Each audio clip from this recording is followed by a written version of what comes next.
Assalamualaikum warahmatullahi wabarakatuh. Perkenalkan, nama saya Irfanur Hakim, NIM C1B020129. Saya akan mempresentasikan materi tentang judul pengenalan laporan keuangan. Pengertian laporan keuangan.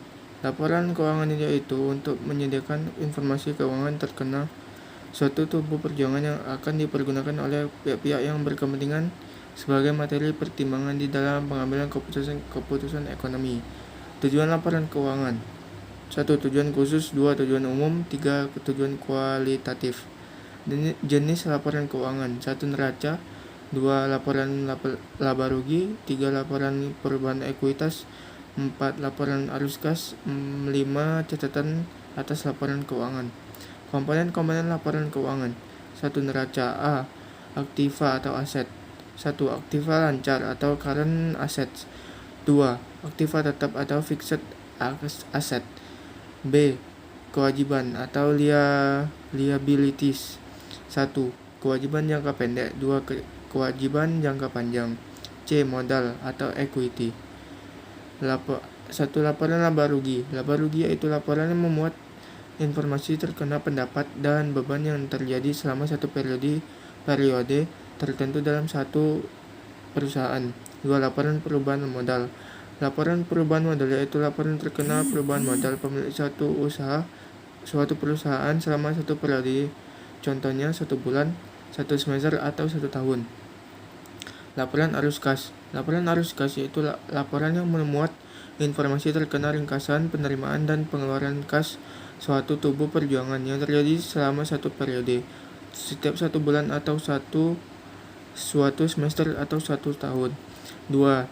Catatan atas laporan keuangan. Catatan atas laporan keuangan memuat klarifikasi terkena pos yang ada dalam neraca, laporan keuntungan rugi, laporan perubahan modal, dan laporan arus kas.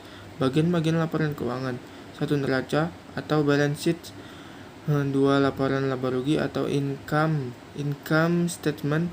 3. Laporan laba ditahan atau statement of shareholders equity. 4. Laporan arus kas atau statement of cash flow. Tujuan laporan keuangan: untuk menyediakan informasi yang menyangkut kinerja serta perubahan posisi keuangan suatu perusahaan yang bermanfaat bagi sejumlah besar pengguna dalam pengambilan keputusan ekonomi. 2. Menunjukkan apa yang dilakukan administrasi atau stewardship atau pertanggungjawaban administrasi atau sumber daya yang dipercayakan kepadanya. Pengguna laporan keuangan dan tujuan penggunanya: 1. Investor. 2. Karyawan. 3. Pendiberi pinjaman. 4. Pemasok dan kreditor perjuangan lainnya, pelanggan, dan masyarakat. Macam-macam analisis laporan keuangan: 1. Analisis time series dan cross seksional. 1. Analisis trend atau time series adalah analisis rasio perusahaan untuk beberapa periode. 2. Analisis cross seksional.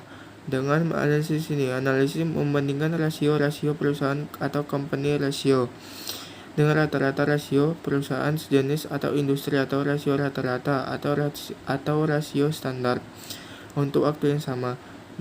Analisis common size dan analisis indeks. 1. Analisis common size untuk membuat perbandingan elemen-elemen laporan keuangan dengan common base-nya. 2. Laporan analisis indeks memilih tahun dasar sebagai common base-nya elemen-elemen laporan keuangan pada periode lain dibandingkan dengan elemen-elemen laporan keuangan yang sama dengan tahun dasar tersebut. Demikianlah presentasi saya. Assalamualaikum warahmatullahi wabarakatuh.